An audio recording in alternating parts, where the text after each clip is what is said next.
Red leather, yellow leather, here we go. It's really important to set a plan. So at the beginning, when we have our first session, I always work out what areas they really struggle with and what we need to work on. And then from there, when I talk with the parents, I often say, okay, so these are the topics that I've identified that your child is struggling with, and planning from next week, I will intend to go over their homework and make sure they're comfortable with that. And then in addition to that, I will then work on subjects that they're not so good at, including the following subjects.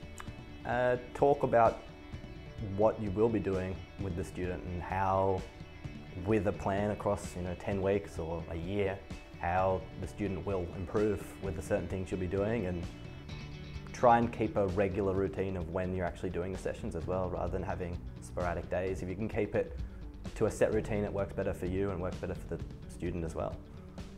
That is just try and make sure that we're working on things like school assignments and stuff that require work each week. So if you're the one that's working on that with them, if it's due in like 3 weeks, then they'll want to keep working with you each week for that. So that's kind of something that can show progress within the student. So whether it's a weekly worksheet or a weekly test or something, so that they can see how they're improving, which encourages regular sessions. I would update the parent on what the student needs to know or what they could improve on further. Always at the end of my session, ask when the next session is. I feel like that's a pretty surefire way to make sure you're going to get another session.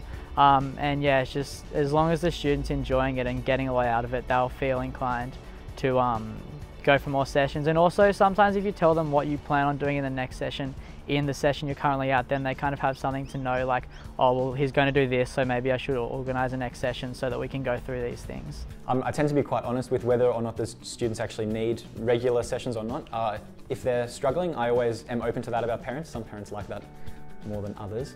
You can always tell the parents, this student might not be struggling, but it's a good idea to maintain regular pace just to keep them on task and on top of everything. The student doesn't necessarily have to be struggling for you to have regular sessions, so that's also important.